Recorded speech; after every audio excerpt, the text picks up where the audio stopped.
आज हम लोग पढ़ने वाले हैं निर्देशांक ज्यामिति। आज हम लोग पढ़ेंगे निर्देशांक ज्यामिति।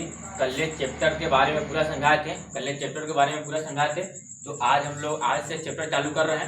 आज से निर्देशांक ज्यामिति हम लोग पढ़ेंगे। तो यहाँ पे लिखे हैं निर्देशांक ज्यामिति। कल बताए थे कि निर्देशांक ज्यामिति एक चैप्टर है, एक चैप्टर में से 10 नंबर का पूछता है, इसमें से 10 नंबर का पूछता है। तो आज हम लोग निर्देशांक ज्यामिति पढ़ेंगे। यहाँ पे कुछ फॉर्मूला हम लिख कर रखे हैं पहले से, जो टाइम कम लगे। तो यहाँ पर लिख कर रखे हैं निर्देशांक ज्यामिति। पहले यहाँ पे बनाए हैं, यहाँ पे इसको बनाया है, इसको बोलेंगे एक्स अक्ष बोलते हैं, इसको वाई अक्ष बोलते हैं। यहाँ पे होता है मूल बिंदु, इसका निर्देशांक 0 0 होता है।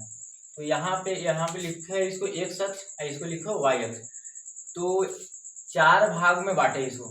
जैसे में हम यहाँ पे वृत्त बनाएंगे तो यहाँ पे इसको 4 भाग में बांट ली। तो 4 भाग में बांटे हैं, तो इसको पहला भाग और दूसरा भाग, तीसरा और चौथा इसको बोलेंगे। तो इसको बोलते हैं प्रथम पाद या प्रथम चतुर्थांश बोलते हैं।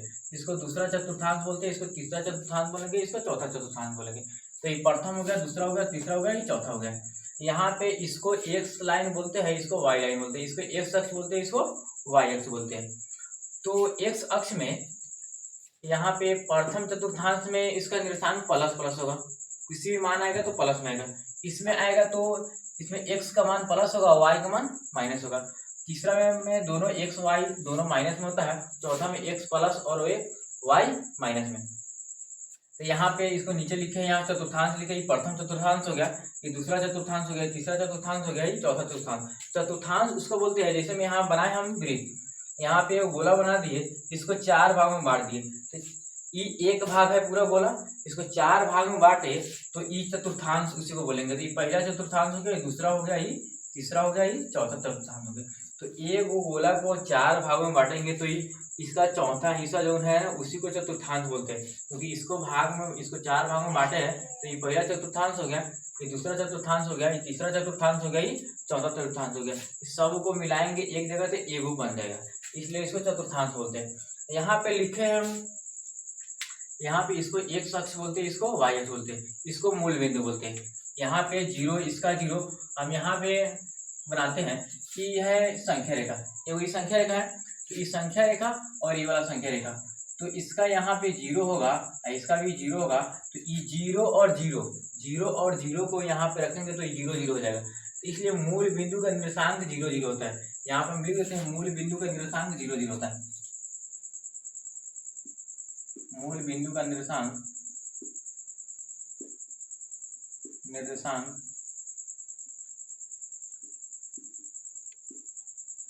0 0 होगा। यहाँ पे क्योंकि x का भी 0 और y का भी 0, तो मूल बिंदु का निर्देशांक 0 0 होगा। यहाँ पे लिखे x अक्ष पर y का निर्देशांक 0 होगा, यानी उसका x अक्ष पर y का मान होता है 0। इसमें भी x लाइन है, तो x लाइन पर जो ई वाला रेखा पर y का मान 0 होगा, वही y अक्ष पर x का मान 0 होगा। तो वही यहाँ पर लिखे x अक्ष पर y निर्देशांक का मान 0 होता है और y अक्ष पर x निर्देशांक का मान 0 होता है। तो x अक्ष पर कोई भी वस्तु, कोई भी मतलब संख्या आएगा, x अक्ष पर कोई भी संख्या आएगा तो उसके साथ में y का मान क्या होगा, 0 होगा।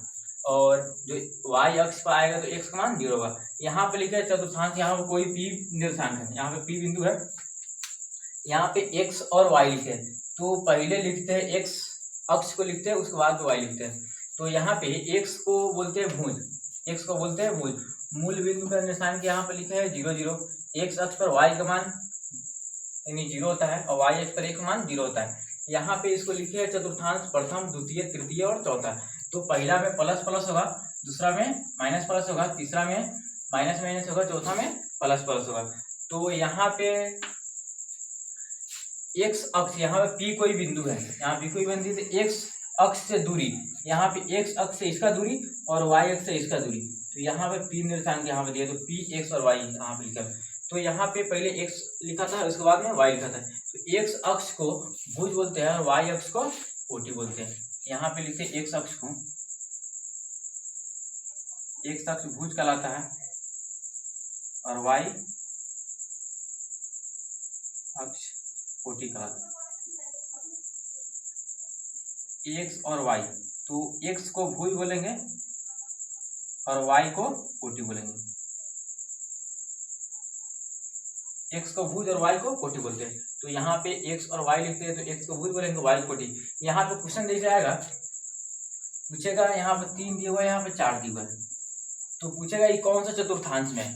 तो देखना है पहले कौन सा, इसका चिन्ह क्या लगा हुआ है। तो चिन्ह यहाँ पे भी प्लस है, यहाँ भी प्लस है, तो यहाँ प्लस है, यहाँ प्लस है, तो इसका प्रथम चतुर्थांश हो गया। अगर यही क्वेश्चन रहेगा -2 और 1 है, तो पहले x का मान है, दूसरा y का मान है, पहले माइनस दूसरा प्लस, तो माइनस प्लस किसमें है, माइनस प्लस किसमें, तो ई प्रथम चतुर्थांश है, आई दूसरा चतुर्थांश है, ये तीसरा चतुर्थांश है, आई चौथा चतुर्थांश है। तो प्लस प्लस रहेगा तो पहला में रहेगा, माइनस प्लस रहेगा तो दूसरा चतुर्थांश में, और माइनस माइनस रहेगा तो तीसरा में होगा, और प्लस माइनस होगा तो चौथा चतुर्थांश में होगा। तो चतुर्थांश इसको बोलते हैं, और इसको पी निर्देशांक है इसमें दिया हुआ है। यहाँ पे x को भुज बोलते हैं, y को कोटि बोलते हैं। मूल बिंदु का निर्देशांक 0 0 होता है, x अक्ष पर y का मान 0 होगा, y अक्ष पर x का मान 0 होगा। अब यहाँ से लिखे हम दूरी सूत्र, अब दूरी सूत्र पढ़ेंगे।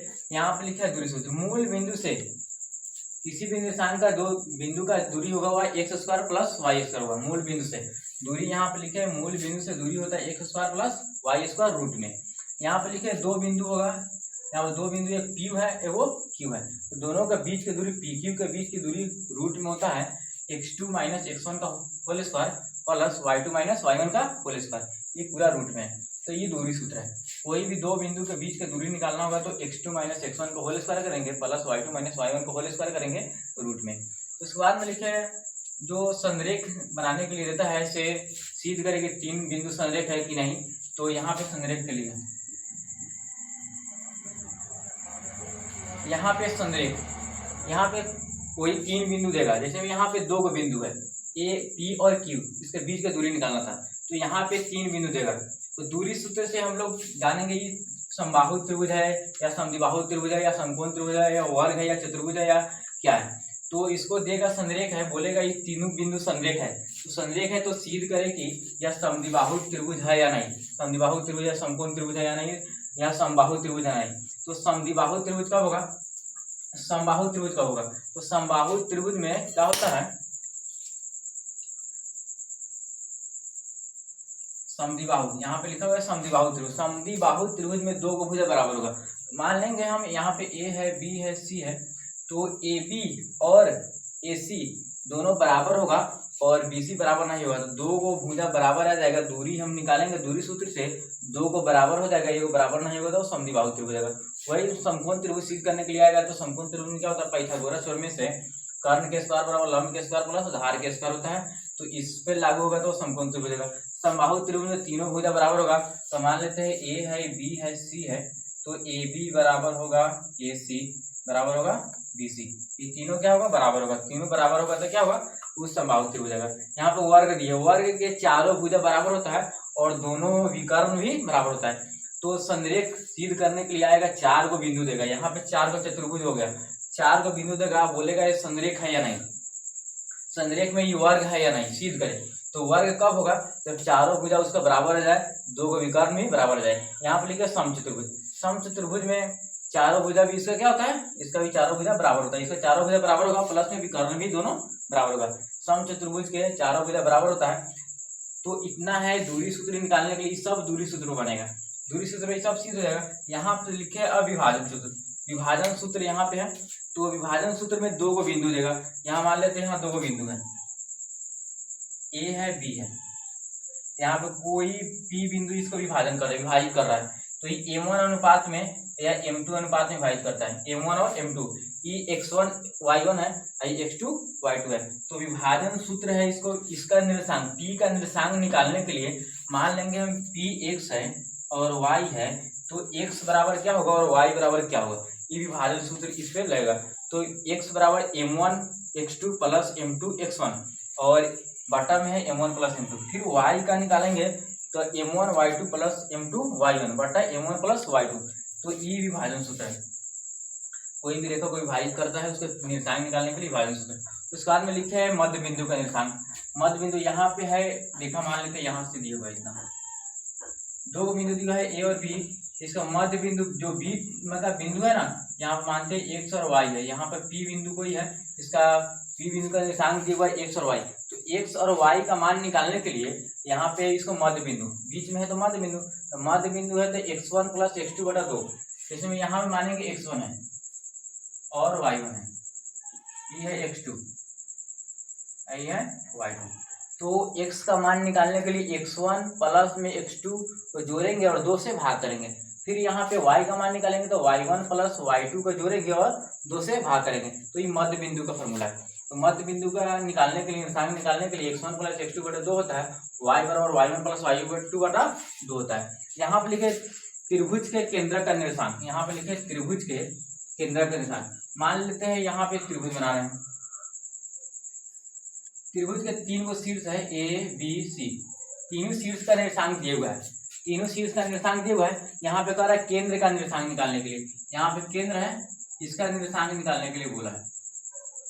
त्रिभुज का 3 गो शीर्ष दिया रहेगा और उसका केंद्र का निर्देशांक निकालने के लिए यहाँ पे केंद्र से निकाल मानेंगे, यहाँ P है, ये x और y है, तो x और y का मान निकालने के लिए यहाँ पे त्रिभुज का केंद्र का निर्देशांक, यहाँ केंद्र है क्योंकि तीनों का शीर्ष दिया रहेगा, तो x का मान निकालने के लिए तीनों का करेंगे, 3 गो शीर्ष है तो x1 plus x2 plus x3, तीनों को जोड़ेंगे और 3 से भाग करेंगे।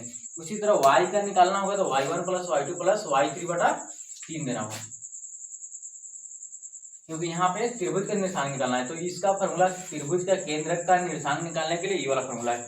उसके बाद में त्रिभुज का क्षेत्रफल निकालना होगा, क्षेत्रफल निकालना होगा, त्रिभुज देगा 3 गो उसका शीर्ष देगा और उसका बोलेगा त्रिभुज का क्षेत्रफल निकालेगा। त्रिभुज का क्षेत्रफल निकालने के लिए इसका फॉर्मूला होता है आधार गुणे उसका शीर्ष लंब होता है 1/2, त्रिभुज का क्षेत्रफल 1/2 होता है, आधार गुणे शीर्ष लंब होता है, आधार गुणे शीर्ष लंब।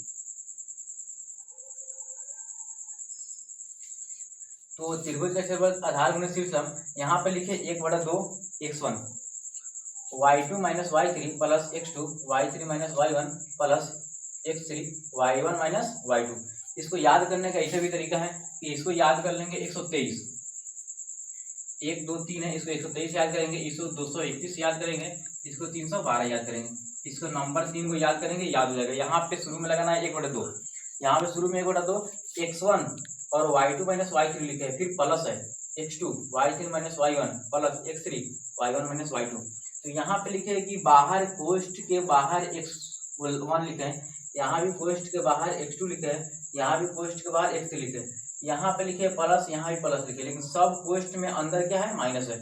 तो ऐसे भी याद करने का तरीका है कि यहाँ पे x1 है, यहाँ पे x2 है, यहाँ पे x3 है, पहले वाला याद हो गया x1 x2 x3, क्योंकि यहाँ पे 123 रखा हुआ है, बीच में हमको माइनस रखना था, यहाँ पे रखेंगे प्लस, x1 लिख दिए थे, अब लिखेंगे x2, उसके बाद देखेंगे ये वाला जो लास्ट वाला है ना उसका शुरू में आ जाएगा, यहाँ पे y3 था, इसका शुरू में y3 आ गया, यहाँ पे 2 और 3 आ गया तो बच गया 1, तो माइनस में y1 हो गया, फिर प्लस में x3 लिखेंगे, फिर इसका लास्ट वाला इसका परसम हो जाएगा, तो y1 है तो y1 यहाँ पे आ गया और 3 और 1 हो गया तो माइनस में बच गया 2। तो इसको इसे याद करेंगे। यहाँ पे 3 बिंदु संरेख हो तो त्रिभुज का क्षेत्रफल बराबर 0 होगा। मान लेते हैं देगा कोई 3 निर्देशांक है, उसमें k का मान निकालने के लिए a का मान निकालने के लिए देगा, तो बोलेगा 3 बिंदु संरेख है, उसका k का मान निकाले या a का मान निकाले, तो उसमें इस त्रिभुज का क्षेत्रफल लिखना होगा, उसके बराबर में 0 लिखना होगा। तो इस त्रिभुज का क्षेत्रफल लिखकर उसके बराबर में 0 लिखेंगे तो इसका मान निकल जाएगा, तो उसका k का मान निकलेगा। उसके बाद में देखते हैं हम लोग इस सबको मिटा के 1-2 क्वेश्चन देख लेते हैं। इसको ये वाला ऑब्जेक्टिव के लिए क्वेश्चन देखते हैं, यहाँ से मिटाते हैं इसको। यहाँ समझे कि मूल बिंदु का निर्देशांक 0 0 था। ऑब्जेक्टिव में ये सब क्वेश्चन बहुत पूछता है। यहाँ पूछेगा कौन सा चतुर्थांश में, इसे देगा क्वेश्चन, यहाँ निर्देशांक दे देगा, पूछेगा कौन सा चतुर्थांश में, प्रथम में या दूसरा में, तीसरा में या चौथा में, यहाँ पूछेगा तो माइनस प्लस देके यहाँ पूछेगा। यहाँ पूछता है कि x अक्ष का मान, यानी x अक्ष पर y का निर्देशांक क्या होता है और y अक्ष पर x का निर्देशांक क्या होता है, और इसे पूछेगा, इस वाला देगा, इसमें पूछेगा इसमें बताओ यानी भुज कौन है और कोटि कौन है, इसमें पूछेगा भुज कितना है और कोटि कितना है, तो इसमें भुज कितना है, इसमें 3 भुज है और कोटि 4 है, तो इसे भी क्वेश्चन पूछता है। तो ये ऑब्जेक्टिव के लिए क्वेश्चन पूछता है। तो आज हम लोग पढ़े निर्देशांक ज्यामिति का जितना भी फॉर्मूला है, निर्देशांक ज्यामिति का जितना फॉर्मूला है उस फॉर्मूला को हम लोग बात किए हैं। उसके बाद से अगला वीडियो में हम लोग बात करेंगे यानी इसका जितना मैथ है उसको मैथ पर बनाएंगे। तो वीडियो अच्छा लगे तो लाइक करें, शेयर करें, सब्सक्राइब करें और शेयर भी करें, और कमेंट में बताएं इसका कुछ प्रॉब्लम है तो कमेंट में लिख कर बता सकते हैं। कोई सुधार करना है और क्या करना है, कैसे मतलब नहीं तरीका आप लोग अपना सुझाव दे सकते हैं कमेंट में। तो ठीक है, इतना रहने देते हैं और अगला वीडियो में हम लोग इसका क्वेश्चन सॉल्व करेंगे।